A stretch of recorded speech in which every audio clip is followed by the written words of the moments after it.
This is Pact Fan. Um, for those who are watching or those who watch this afterwards, we've actually done a lot of live coaching sessions with Pac Fan. This is going to be our first VOD review with him. He actually just came to me because he actually had this VOD reviewed by another coach and he wanted my opinion on it. And funny enough, like I actually disagree with the coach's take on a lot of things. And so we're just going to take a look at it, give my perspective, and see if there's anything that I can add to this that will help him improve even more. So more than happy to do this, more than happy to take a look at VODs for you guys, even if another coach already did it. More than one perspective always helps. You know, there's a reason we always get like a second opinion when it comes to like medical reasons and whatnot. You know what I mean? So same thing. Let's go ahead and get it going here. Playing some Shiv in Phantom.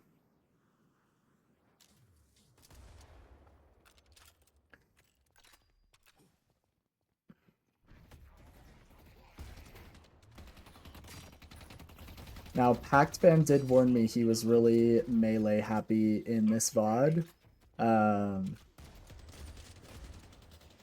We're gonna see how he plays it.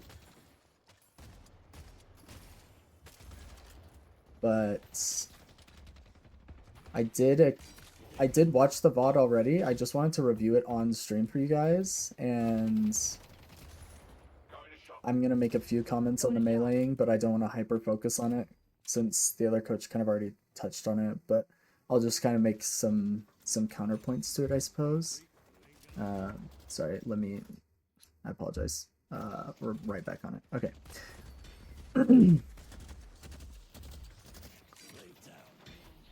Okay, so just right here, I just want to go over this really quick. In lower elo, Pact Fan, I would like you to take advantage of stupidity even more so than you're doing in this game. So like, just to kind of brief you on my overall take on the heavy melees, I see it as exploiting enemy weakness because you're an Eternus player stuck in a Phantom player's body, and if I was stuck in a Phantom 1 lobby, I would have played this like very, very similarly to the way that you did with how aggressive I am with punches and whatnot, because I'm exploiting enemy weakness. I would like to see you do it a little bit better here. Let me go back. So when Seven's coming over the top here, I would like to see you throw out a light melee. It's not going to be until higher elo that people are going to be parrying in the air as they're dashing somewhere or going over you. So it's almost always free damage. Now you heavy melee after, which is fine, but I would just like to see you weave in light melees when you're dealing with verticality if you're feeling punch heavy. So like light melee right there would have been great. You do get the heavy melee, that's fantastic, but I just want to kind of throw that out there.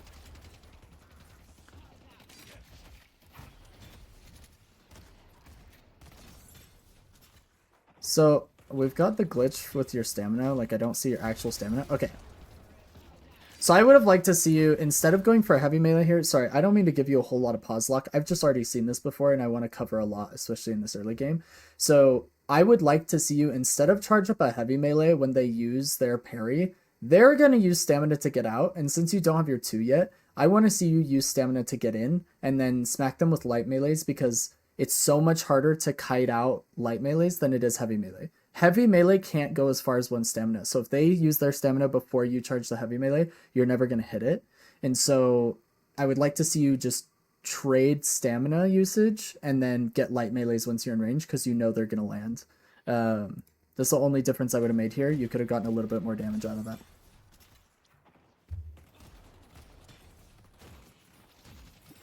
Why do I keep getting this stamina bar bug? I can't see your stamina. I mean, it's not a big deal, but whatever. Let's take out Krill. I love that kill from you. Really big. And then I like that you go to steal the minis, so you're totally aware of the clock that minis come up in 2 minutes. You're stealing farm because you get twice the value. We've talked about this a lot, so I really, really like that. Take the full camp because it's minis. Don't need to leave one on the mini camps.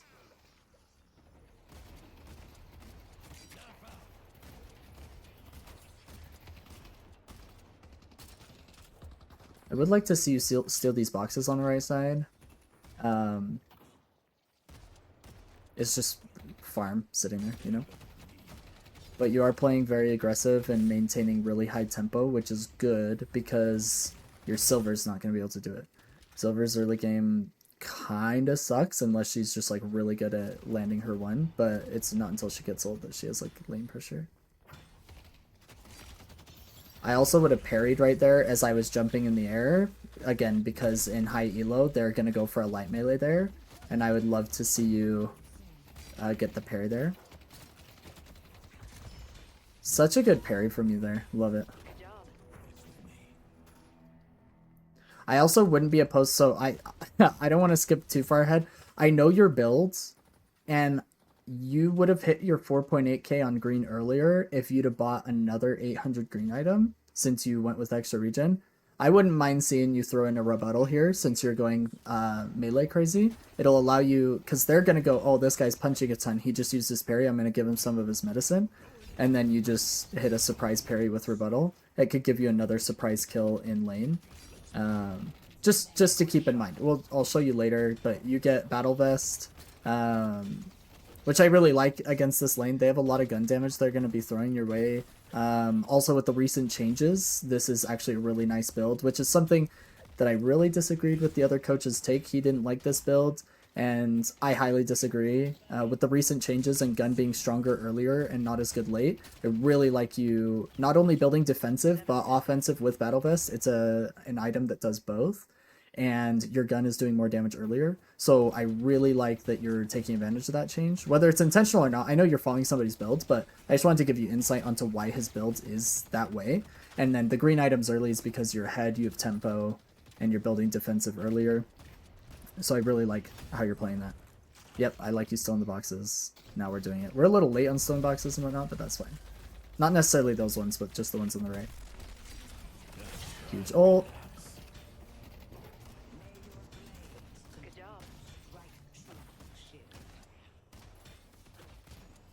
So bridge buff here. Love how you're aware of it. Good timing. Good clock awareness. I like that after every wave. I mean, I hope you're doing this, but it looks like you are. After every single wave, you're looking at the minimap and the clock, so you know what's going on every 30 seconds on the map. So you are aware of what's coming up next. You're aware of who's where. I would have liked to see you gank earlier because you're owning your lane, so Silver would be able to hold. I know you gank later, but I just want to let you know. I would have liked to see a gank before this 5-minute mark or right after. Like, just don't come back after bridge buffs. Just tell your Silver, like, you know, I'm going blue or whatever. Headed to blue.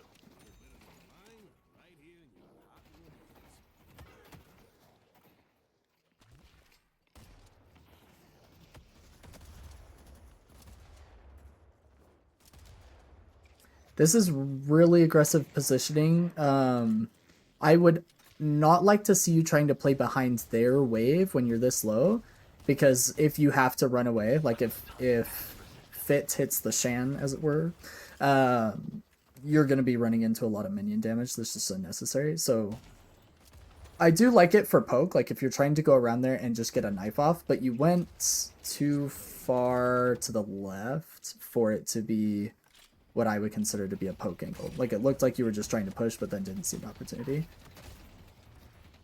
But I do like the aggressive attitude. Ooh, yeah. Nice try. Okay. Oh, yeah, you meant to heavy, yeah. The other coach covered this, so I'm not going to duplicate it too much for your sake, but just for the sake of every other listener. It has to do with the way that the game handles ticks. So if you start a melee, depending on the tick rate of the server, it can sometimes cause issues with heavy melee versus light melee. 4-7 does get baited here. I really want to see your stamina. Like, it's bugging me that I can't see your stamina. There we go. Hopefully the bug is fixed now. So here, Pax fan, this is what I'm talking about. If we didn't buy extra charge and instead bought rebuttal, we would not only be able to be even more aggressive with our punches because that's what's working for us. So not only it's the way that we're feeling in this game, but it's working for us. And now you can punish them with more parries. You can even just parry nothing because it's gonna have the 2-second cooldown and you're gonna shut them down. And this would have been 4.8k. So you could have hit the spike earlier if we didn't go to extra charge and you bought rebuttal instead. It's just, I know you're following the build, but in games like this is one of those times where like use your Eternus brain and think, you know what? I'm punching a lot. I'm going to be parrying a lot because they're going to want to give me a taste of that medicine. This will help me hit 4.8k since I know these are 2 tier 2s I'm getting later. Maybe I'll grab rebuttal. Just a thought for you. So I just wanted to point that out since I said I would.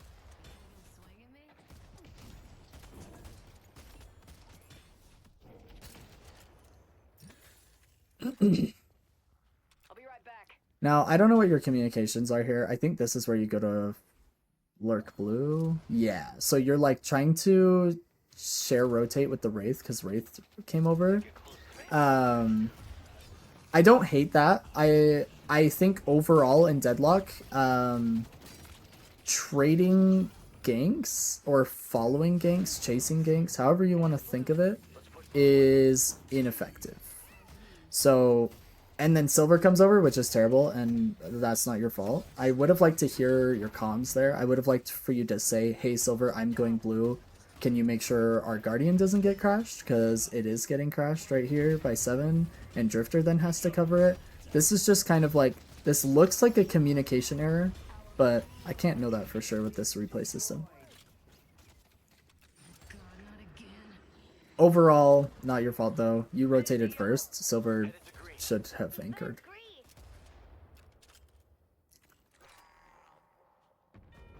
Our yellow guardian has been defeated.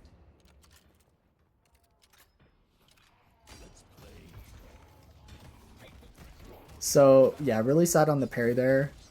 Okay. I wanted to talk about this so bad. You think you ping on the map maybe? I mean, I can go back and check if you want me to, but I would just tell your Silver, like straight up in the comms, hey, I'm going blue, can you anchor? And if they say no, I'm gonna go blue, then sure.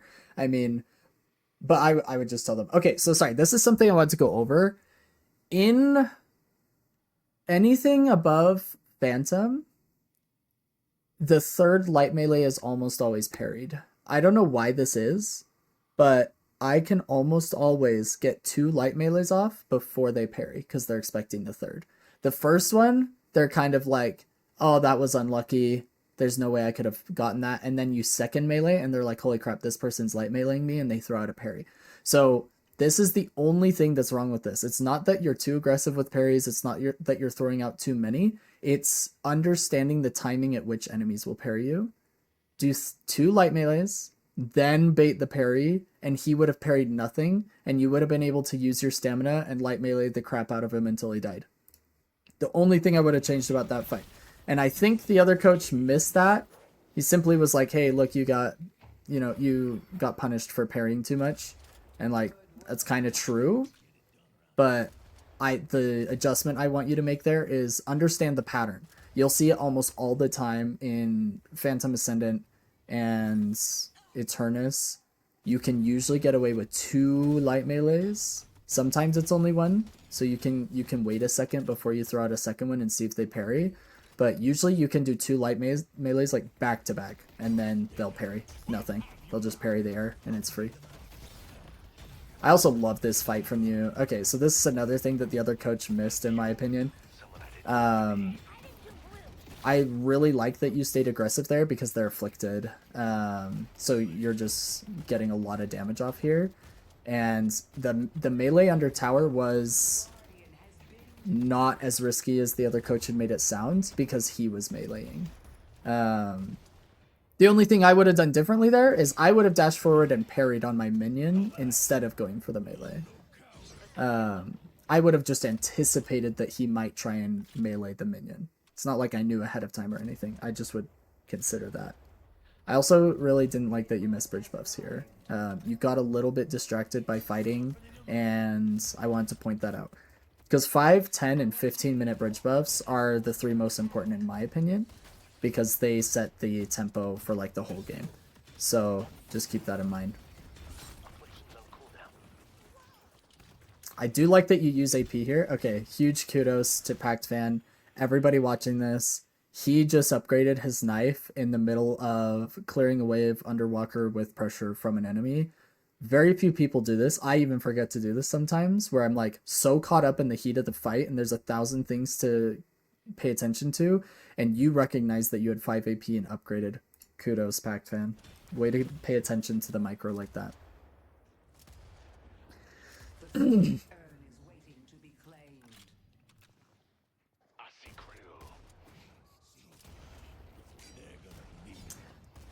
I do like that you pull out of this fight. I was going to say chasing there is somewhat pointless. Moan Curl's just really, really tanky when he's in the ground. And it's just better to be using your util on another target.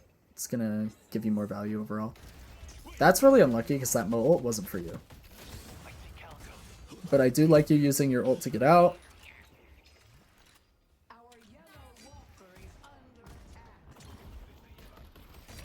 Love the micro, the knives.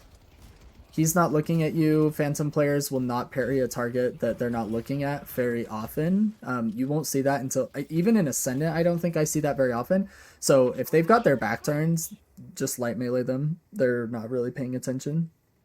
So I don't, the stamina is kind of odd for some reason. So, but I would have definitely been light meleeing him if I could get in range because he wasn't looking. He was even heavy meleeing another target. Like you probably could have weaved in 3 to 4 light melees there.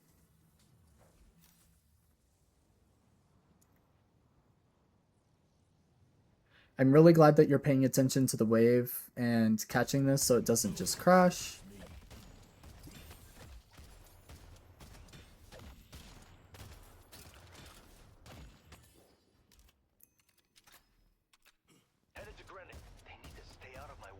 I would like to see an urn, because for the next 3 minutes there's absolutely nothing to do except for push waves. I would like to see an urn fight from the team.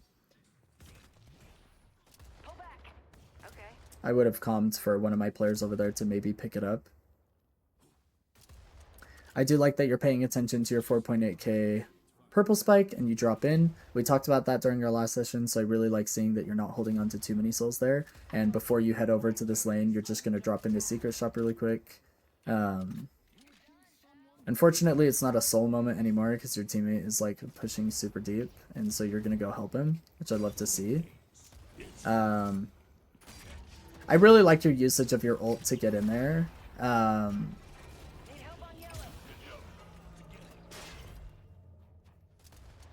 Yeah, really well played. I think maybe next time the only difference I would have made is I potentially would have baited the stomp from the walker first. Because if you go in melee range of the walker, it'll stomp and then you just walk out and then you don't have to worry about stomp for like really long time and you can then chase him and use your tool and whatnot.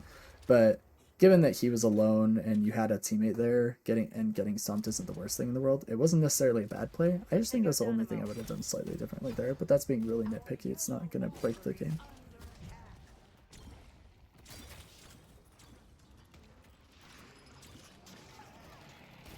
Okay, so this fight, I just want to pause because I've seen it before and kind of cover. And Pact Fan, if you can type, I would like to hear, before we even get into this, maybe you don't remember, so it can maybe be a little bit like raw for you. Who should your target priority have been in this fight?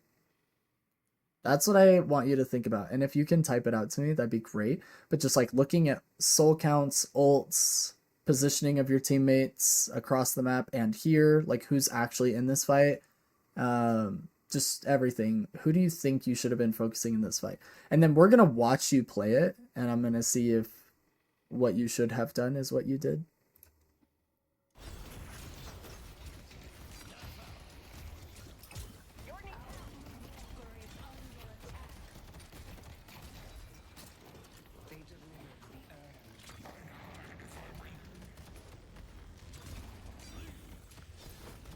Yeah.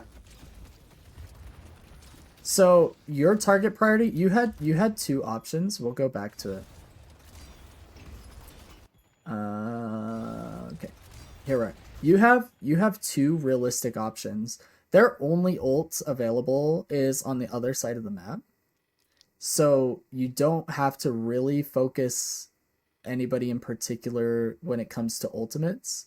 I would say your target priority should have been Wraith or Seven.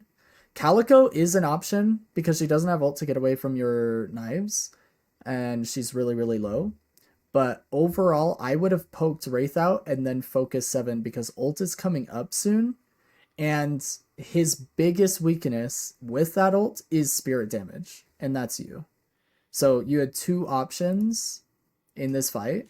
Even though he's really healthy going into this fight, like we'll show where I paused it, how healthy he was. So like he's only half HP, and we go for Wraith. I would have dropped Wraith and gone 7 there. Because then you deny that ultimate that's up now. Then he pops it. And he should be bleeding right now to death. Because then you have ult in 2 seconds, and you execute him out of ult if it's still going. Wraith got out. As soon as she used her TP out of the fight, she successfully saved herself. There was nothing more you could do. It's time to go for 7. 7 has way less mobility than you. It's much easier to track him down, and you're his biggest counter. And you already shoved Wraith out of the fight.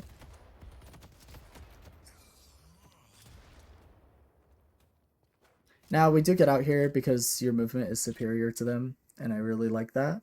But that's the only difference I would have made, is knowing who your target should have been. Now, ideally, I want you fighting on top of the urn, but you had teammates there, so if we lose that fight on the urn, it's not your fault if you're pushing both Wraith and 7 out.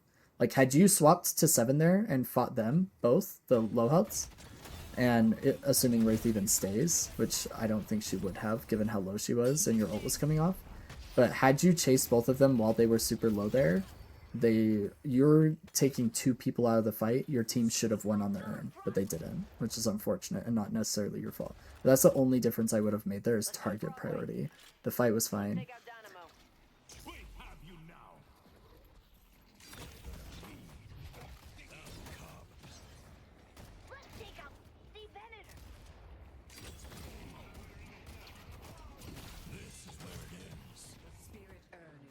I really like this, that you're keeping your knife stacks up and you end up getting the kill. I like that fight and the kill there. I would be calming. So, well, I kind of pop quiz to those who are watching, like, what would we have calmed going into this? So, okay, so Wraith is coming up, and we're about to kill the Mo. Okay, Mo dies. What's like the call here? Do we call mid boss at 15 minutes? Probably not. Do we call push a walker? Probably not. Don't have good enough waves. Don't have good enough defense or good enough damage on a walker. Only one of them's dead. My call here is Urn, and I think your Rem does it, but I just want you to know that that was the calm, right? I want you to be saying, "Yo, can we run Urn?" Again, can't hear comms, but I just want to focus on that.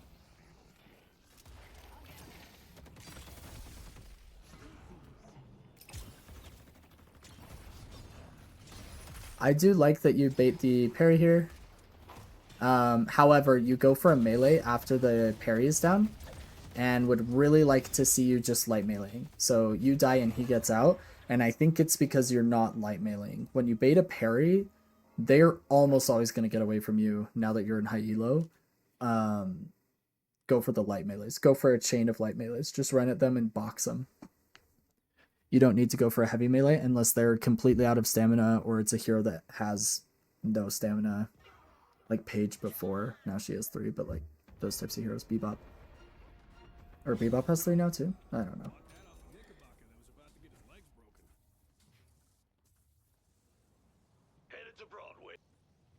I like your counter building. You no longer have the advantage, so we're going to pay attention to how your build goes, because I would like to see you building offensively here. we now have this whole deficit, especially like individually. You're the lowest on the team in the lobby, actually. So we definitely want you to be building more offensive here to maintain tempo. But I really like that you come in here to steal dissoners. I would like to see you killing one minion. You only take the sinners here and then you leave.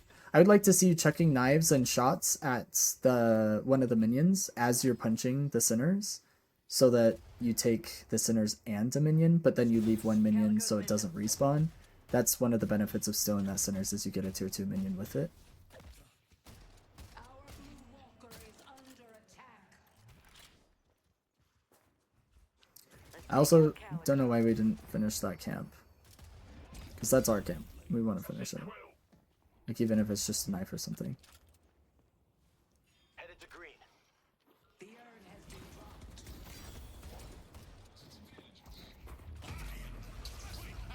Our green walker is under attack.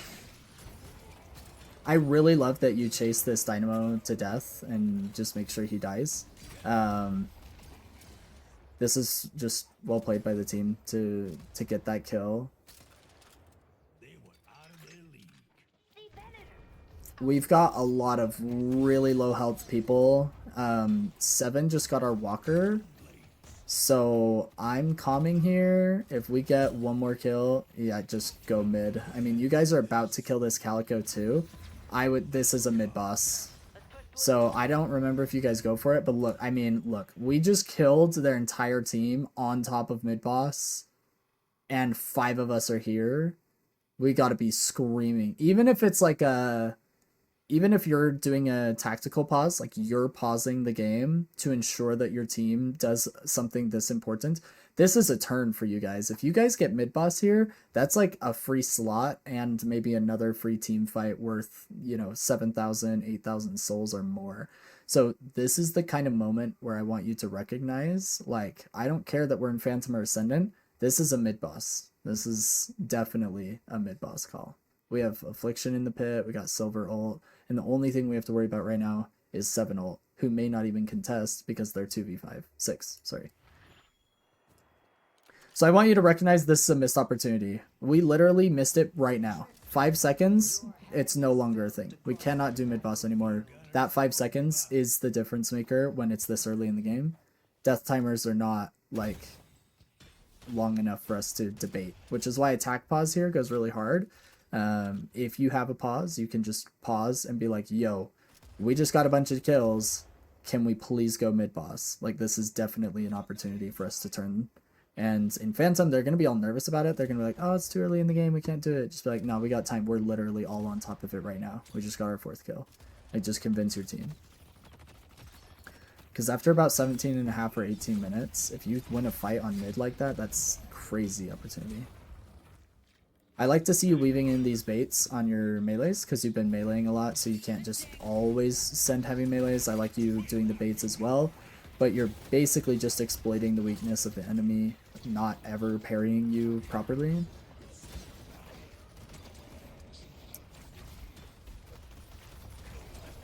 Nice. Yep, I like you going for this as well. This is an aggressive play. I would have done the exact same thing. Take advantage of 7's weakness and make him die to spirit. Okay, not using Warpstone there was insane to me. I laughed when I first saw this. Or I'm just gonna go back and see this. So like, look at your positioning here when we hear Venator will go off. So like, you're right here. Venator's blue. We know that. And we hear ult. Like, okay, this is what we do here in sorry. Here we go. Can I not do it while we're paused? Dang it, man. Okay, hold up. Why is it not giving me cursor control? Oh my gosh, what have I done? You guys.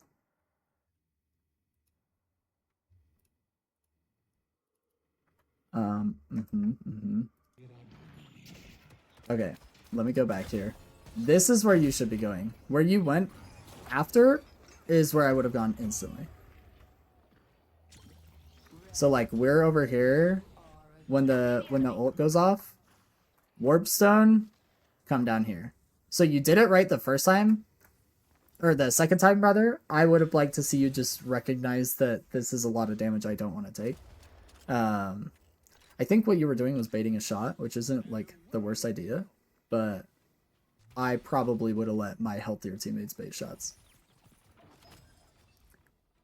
We're also really lucky that Wraith sucks, because going for that jump pad was super risky. I would have taken a different route.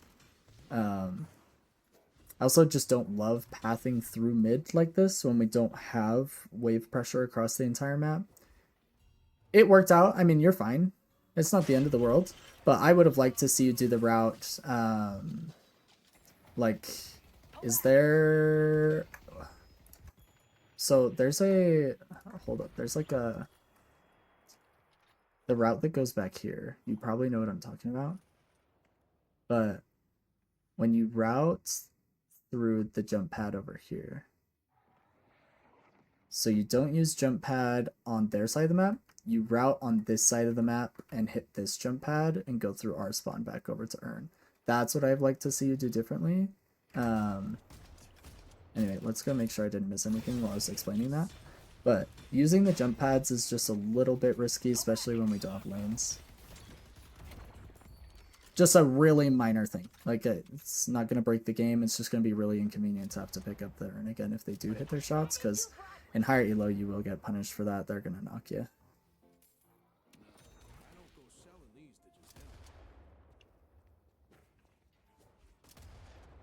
So I would have liked to see you looking at the minimap here. I do like that you're trying to proxy this wave so you can get pressure in blue.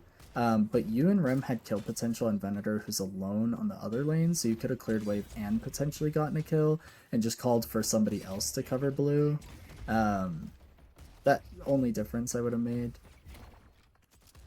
Since you're playing so aggressive, like you're constantly looking for fights this game, which is like exactly how I would have played it if I was playing against people who are worse than me too.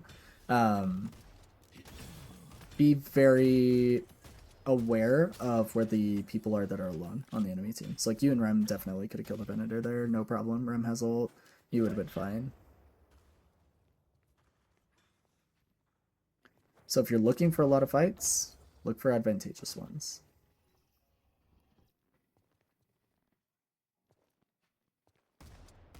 I like that we're coming back into it when it comes to farm. So this is another like super good fight for us. Like, yeah, kill that 7 for sure. I actually am so sad that you didn't hyperline him there. When I first saw it, I was actually so sad. I mean, it was like millisecond difference. If you hyperline him there, he dies. But I do like that you're stealing Sinners. This is really good. Good awareness on the map and farm. We have the soul leads, so picks here are just so good for us. Yeah, I mean, everything that just happened there is so unfortunate for you. I do like you avoiding the jump pad and just using movement to get up there, like Shiv movement. Really, really good. I would have liked... Okay, so this is just a really small difference. We're going to go back. Why do I keep hitting the wrong button? I'm so sorry. Like, we're going to go back here. Oh, dang. How far back did I go?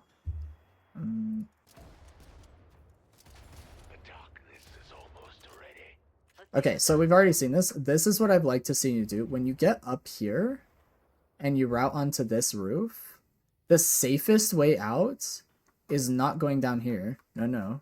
This is bad. Bad. Go back onto this roof, over onto this roof, and over.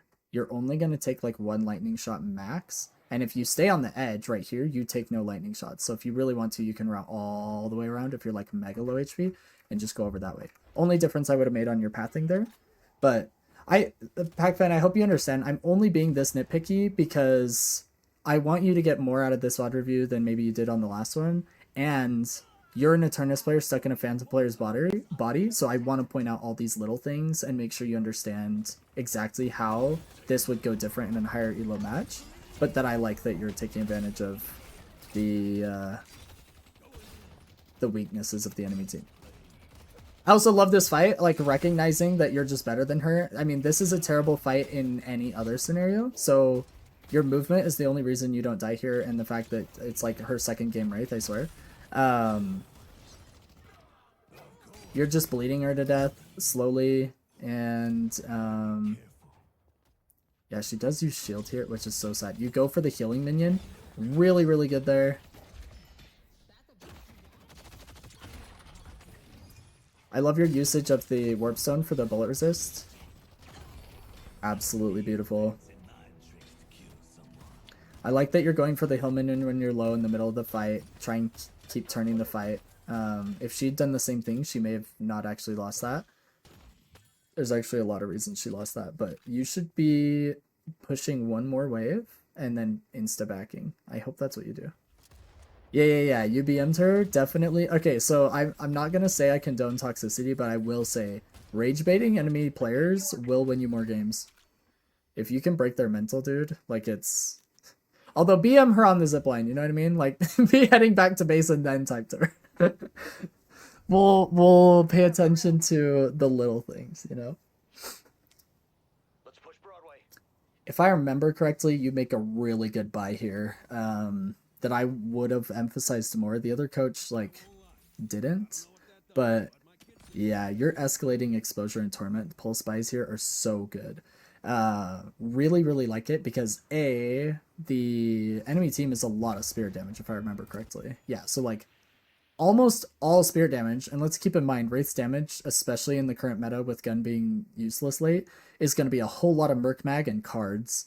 This is your only real gun hero that's like an actual threat for the most part, and you just got melee resist with Torment Pulse, which he gets a lot of value out of, but you're getting spirit resist and you're building offensively because you're still a little bit behind. I really, really liked that from you. And by behind, I mean you're not ahead. Also, I feel like that was kind of lucky timing to be there for bridge buff because we were there like 10 seconds late, but that's because you were buying. For Calico too. Yeah, really good. I mean, it's going to be good for any of these scenarios, right? I mean, you're going to get more value out of it from versus Venator, but yeah, I mean, Torment Pulse on any frontliner is just really good.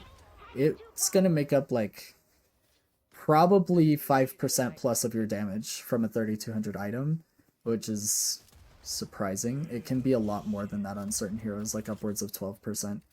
You almost get hyperlines there, which is scary. I also feel like, okay, so it was left to right, but also I was thinking about buys. Yeah, so I understand that you're mostly following a build. I kind of just wanted to give you my insight on it. Oh, also, okay, so really quick. This is the only mistake you made on this. The other coach, I think, completely missed the mark on this contest. If you fight, okay, so actually let me come at it from this angle. Don't fight prematurely if you're solo contesting mid-boss. Your only hope here is to, and here's what I would have done differently. I would have gone down there, and I would have hidden behind the veil, far enough away that my Torment Pulse isn't going to proc on anybody. But not letting them know I'm here, just Warp Stone in the middle, and parry like 2 times probably, and then go for a punch, and then parry again after a second, and then go for a punch, like do your thing. Because they're either going to have to solo Dynamo ult you, which gives you guys a decent chance at getting rid of these rejuves, or they're going to have to Wraith ult you out of the pit if she isn't already parried, but they don't have a mold. So like you're going to get a chance to steal a rejuve, and stealing 1 rejuve and then dying is like semi-worth. But you fighting here and giving away your position is the only thing you did wrong. So the other coach said don't solo contest. I actually disagree. I think the only way to contest when you're down numbers is solo, like just sending one person in to see if they can steal 1 rejuve, but I would have done it a little bit sneakier. So just, I didn't want to give you too much pause lock, but that's one of the big disagreements I had with the other take, is that you simply gave up your positioning. The solo contest was actually fine. Because see, what happens here, Venator comes up and contests you, because he realizes, oh, if you get in there, like, you could actually do some real damage. And then you have to burn ult to get out, and, like, I don't know, I just would have really liked to see you be a little bit, my brother and I call it stinky smelly, which is where you're just, like, being a little sneakier about it. A stealth attack with Warp Stone to try and get some parries off and steal a rejuve. Because later, and I will note, just in this game specifically later, sorry for all the pause luck, but specifically later, you'll notice you guys are taking a fight with 1 rejuve left, and it's probably the only reason they were confident enough to take the fight and then win it. If you had actually stolen at least one rejuve, they wouldn't have had that third rejuve that won the fight later in the map. So just pay attention to that as well. So that's why stealing one rejuve can actually be really, really good. We'll cover that later, but yeah, just something that I really disagreed with on the other coach's take.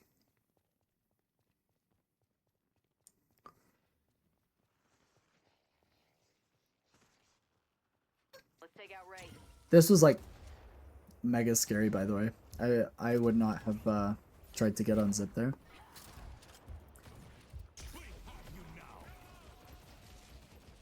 Unfortunately, I believe you do get picked here because Moan Curl ult is just the best. I actually wouldn't have minded seeing a reactive barrier this game for the Moan Curl, the Dynamo, the 7, the Wraith, the Venator. Like, there's just a lot of value out of it. So I know you were left to right. I don't want to touch on the build like too much because I know you were basically just following a pro build, and the build is fine. Like the build isn't what lost you this game. It was mainly just a comp diff. Like the only reason you guys could have won this is if they threw. Like the draft was just not in your favor, but just something I would consider about like my green items. You could have probably gotten it in lane instead of extra regen. But extra regen plus rebuttal also would have helped you get the 4.8k. I don't know, just things to keep in mind. Oh, sorry. I should definitely speed this up so we're not just looking at death.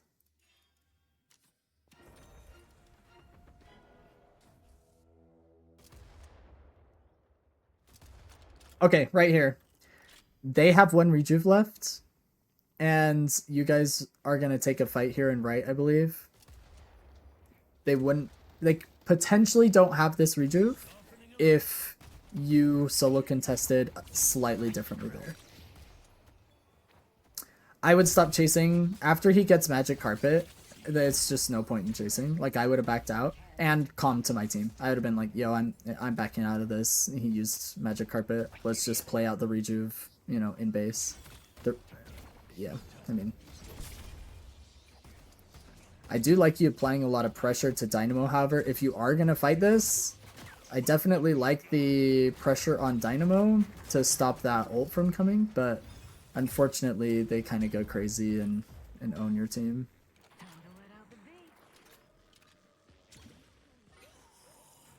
And Wraith is like somehow getting out with 1 HP, which is like so tragic.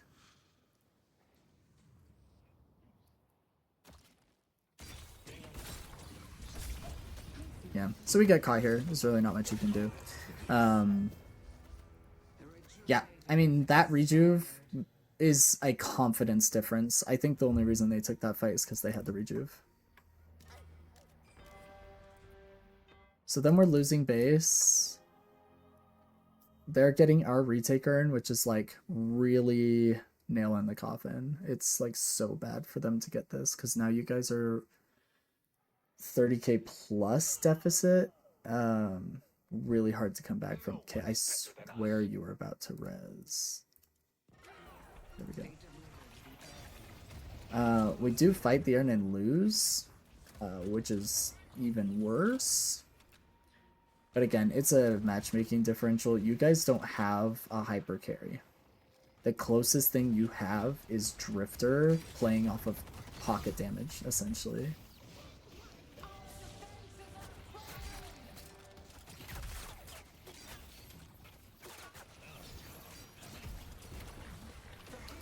Missing that feels really bad, the warp stone, because you were looking to reset.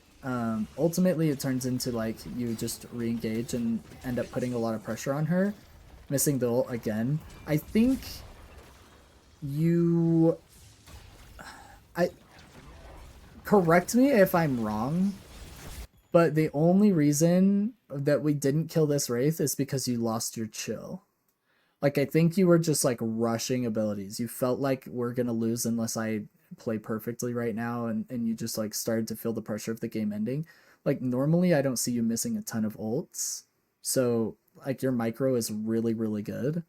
So, just relax. Like, even if you're gonna lose the game here, how you lose it doesn't matter, I guess is what I'm trying to say. Like, just play your game as if you were about to win it. Because, I mean, it wouldn't have changed anything, but it probably would have felt better to finish that Wraith kill, you know? Like, it's just something I would pay attention to. You guys actually don't lose here, which is insane to me. It's like the best save of all time. But it would have been really nice if Wraith was dead because you just like kept your chill, you know what I mean? Because like you win those against this Phantom Wraith. I like this kill on the Mo. Yeah.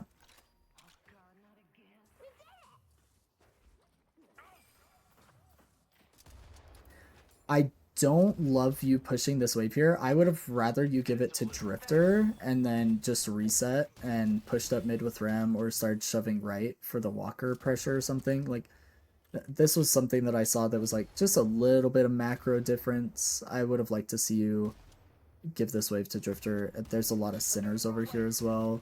Like, maybe you give him the wave and you go for the Sinners.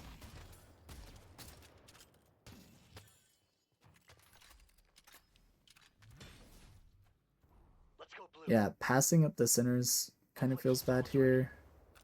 Unless it looks like the comp maybe is to go mid boss.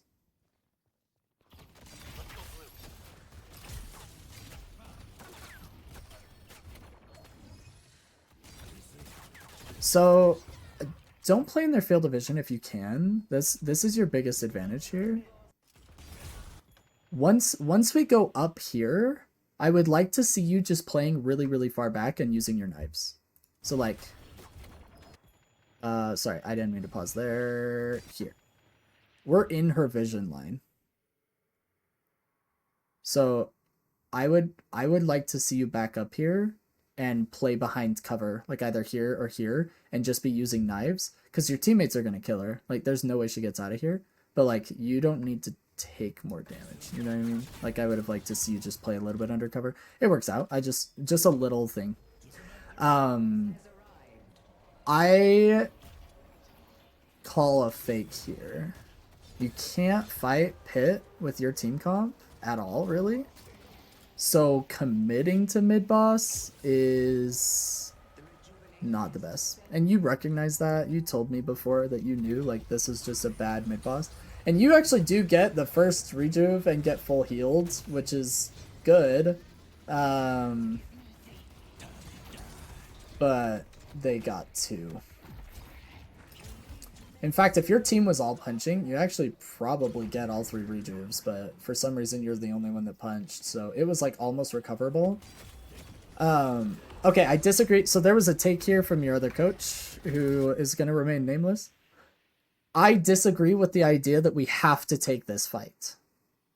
So I don't think this is a, oh, we have to take this fight or we lose. I think it's a, we have to fight in the pit or we lose. I wouldn't have gone in here. So as soon as we lost our rejuve and we got one of theirs, I would have said, let's back up and get to base. Like, Rem is trying to clear the waves because this is terrible. This is the only reason they can end. It's not because we're gonna lose a fight, it's because of our waves. So I just want you to keep in mind, this is not a fight that we have to take. This is not a, well, we have to take this or we lose. No, I'd play under the patron. Because now you lose for sure, right? Like, you guys wipe here. I think that's pretty much it, right? Like, I think we just watch you lose. Yeah. So, yeah, not much you can do without a carry is what you typed at the end. I pretty much agree. I would like to see a few differences there that we went over. So, like, just to recap, things that I think the other coach maybe missed or that I would like to put more emphasis on is, A, if you lose a mid-boss fight, you do not have to fight the enemy team to try and compensate. You guys can try to live and play in your base and make your objectives be the missing teammates. So don't feel obligated to overfight. Third thing, we missed a mid-boss at 1830 because we had 4 kills and 5 of us were on mid-boss. Your macro can't be missing opportunities like that. So like I said, you're an Eternus in a Phantom body. You have to be catching those. And even if it's a pre-com, like we've talked about before, hey, after this kill, we need to do mid boss. This is a huge opportunity for us. We're all right here, you know, or even pause the game so you can spend 30 seconds convincing your AFK brain dead teammates that that is the right call. Because a lot of Phantom and Ascendant players will say it's too early, and they're wrong. You guys were on top of it already. You guys would have downed it before they even spawned, let alone would have contested it. So we missed a mid boss opportunity. I need your macro to be a little bit more spot on there. We missed the 10-minute bridge buffs, and I can't remember what was happening during the 15-minute bridge buffs. I think you barely missed it. I think that's where you were heading over and Mo got it, and then he like ulted your Bebop, if I remember correctly. But like, I would really like to see you getting the 10-minute bridge buff and then being on time to the 15-minute bridge buff because we were like 15 seconds late. So just small things there with macro. Your micro is really good. I would like to see you learn the patterns of light melees. So the frequency of the light melees isn't the issue, it's the consistency. So we need you to be weaving them inconsistently so they never know. Stand on top of somebody. Like if you've been punching a lot and you stand right on top of them for long enough, they're gonna parry. Like they'll just parry nothing. So if you're gonna play active like that, bait parries, not necessarily by throwing a heavy melee and turning it. That's like a low elo way of baiting a parry, and you can do that. But I would say standing on top of somebody, if you've been weaving in light melees throughout the game and you just stand on top of them, they're going to take a chance on it more than likely and just parry nothing.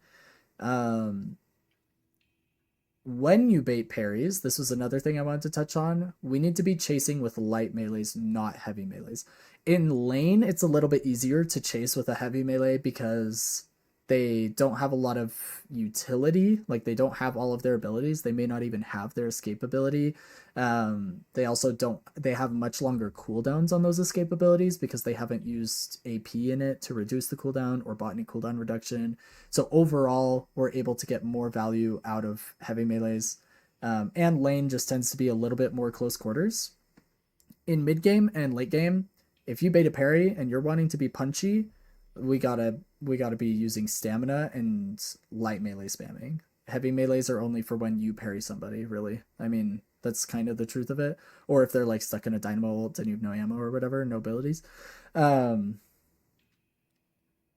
The second thing with the patterns on melees, sorry, I'm just trying to remember everything. The second thing was you can get away with 2 light melees, but the third one is suicide. Generally speaking, if you get parried on the second light melee, that guy's either lucky or just the best, and that's okay. But you can usually do light melee, and then wait. They'll parry nothing, and you can either reload because you ran out of ammo, wait for ability charges to come back up, but they're going to be parrying nothing. And then what do? We use stamina, and we keep spamming light melees until that parry comes back off cooldown, or we use our abilities, our gun, because we reloaded, etc., etc. So those are the only things I would change. I don't think how much you were meleeing was bad. I think you were exploiting weakness in the enemy. They weren't parrying you well. They even would parry after the punch hit. Like, I don't know if it was just a ping diff or what, but I like to see you aggressively exploiting weakness because you're better than the people you're playing against. So I like the aggressiveness.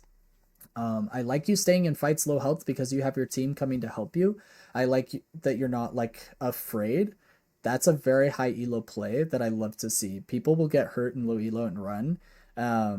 Knowing your limits is really what that comes down to. So knowing how low you can be and still stay in a fight, or what your team has available to get you out if it's, you know, really, really bad. So I feel like you really know your limits and you're doing a good job with that. So I'm happy to see that you were playing it that way. The build was left to right, so overall I feel like you weren't doing a whole lot of like intentional counter building necessarily. I would like to see some more thought into counter building, even if it is a left to right build. Like I would have liked to see a reactive barrier early in the game, even if it's like replacing your battle vest or whatever. Just something I like, especially because it can build into Indomitable, which is really good against that enemy team with the Mo and the Calico, etc. Not Calico, I meant Mo and Wraith. I was just trying to think of something else while I was talking about that. Anyway, really strong performance out of you. I mean, overall, you were like second, third damage in the lobby, right? Okay, tied for third technically because Venator did 1k more than you, but we'll just kind of round down and call it second. So like really good performance from you. This was a team differential. Unfortunately, not only were we worse players, like Bebop was just bad, Silver was just bad. They weren't playing the game very well and they had very low impact, but also just the comp. Like you guys just lost draft. But I would like you to focus on the things that you could have done better and apply them to your next games because I feel like you could have potentially changed the outcome of this game if you were a little bit more vehement about your mid boss call at 1830 and if you had gotten out of the fight at the end of the game instead of feeling obligated to finish it and you played 5v6 in the pit. Those are probably the two biggest things. Green first, I don't have any qualms with necessarily, especially if we're getting a ton of kills. Like if you're getting a ton, like you were like what 1,000 ahead. Can we look at your lane stats? Let's see here. Lane stats. Okay, so at 9 minutes, you guys had a 2k lead over 2k. So yeah, you guys were like, if we just like extrapolate that down at the bridge buff timing, so 5 minutes, and if we go back, we can see if I'm right. You had like a full 800 soul lead or more. So like you had a whole tier 1 ahead of them. This is enough tempo for you to be building green for sure, especially because a lot of tier 2 greens are double-edged swords. They're offensive and defense like Battle Vest. So you're still going to maintain offensive pressure while getting tankier and harder to kill. And you're going to get ults first. So I don't have any qualms with the green going first. The build is there for a reason. Like the player, I can't remember. Do you know who it was? The build that you were using? Whose build? The build order was fine. I just would like you to use build orders, even by professional players, as a strong framework, not as a this is exactly how you build. And I know you do that. I just want to see you really put effort into it in your next games. Like that was a reactive barrier game for sure. I would have had reactive barrier, no doubt. They can proc it 6 ways till Sunday, and I would have liked to see you take advantage of that. Even Indomitable, which would have been the upgrade from that. Overall, sorry. Overall, I do feel like your builds worked out really well. It definitely wasn't the problem. The battle, you can be confident in the battle vest. I know your last coach was like really questioning it, and maybe he just wasn't taking into consideration the use case of it, not only against the lane that you were in, but also that this will affect your gun with the recent changes and gives you tempo. So like this had 2 really good reasons for the buy. I would be confident in that choice. And in fact, I would like to see you use it a lot more. Even if you're not playing against double gun heroes, you could probably use this and get a lot of value out of it. Gun does a lot more damage than Spirit early game anyway, and punches as well. So bullet resist and weapon damage are tied into melee damage, and melees are like a really big source of damage early game. So, I mean, this is not a bad buy by any means whatsoever. You can be way more confident in this buy. All I'm saying is I would like you to be a little bit more specific. Like, for example, I would have liked Suppressor to be your idea and not the build's idea because you recognized they had a lot of fire rate on their team and you wanted to shut down their hyper carries, which are 7 and Wraith, right? Like that's, and maybe it was your idea. Maybe this isn't a part of the build. I don't know. All I'm saying is I would like to see that. Like Return Fire, an incredible buy here against them. Like really, really good. Not only is it pairing well with Battle Vest, but it just got buffed recently and it's doing really, really well. It's got a really short cooldown. It's underutilized. Really great buy. Whether that was your idea or not, I just want you to understand why these are good ideas so you can get them in the future. So anyway, I don't want to harp on it too much. The build was fine, and I didn't have any qualms with the build either, even earlier. Return Fire was your idea. Yeah, fantastic buy. Absolutely. So I really, really like what you were doing. I wouldn't let any comments make you feel like it wasn't confident. The high rated players that put this build together did it for a reason. I just was hoping to give you the reason. I feel like when I watched the VOD originally, um, your coach either was confused or didn't understand the build, and so maybe you were feeling less confident after that as well, because this is a coach that's meant to be helping you improve, and then he's questioning your build, but the build's from a high rated player, so like there's this kind of contrast, this push and pull. I just wanted to explain to you why the build was good. So whether it was your idea or not, like why this is good, why Healbane was good, like they had a lot of healing on their team with Dynamo and any self healing. To be honest, Mo is as well with the healing, both in his ult and his one. But not only that, Healbane is just really really good on Shiv, because then you can heal after you execute somebody, or even get an assist on a kill from your knives or whatever. So like Healbane's just really really good with the spirit power and the heal it gives you. Yeah, I just wanted you to understand why the build was good. I feel like that was dropped in the last VOD. So I'm really trying to expand. I have nothing against what the other coach was focusing on. Like he said a lot of good things, and I just wanted to give you my take on it.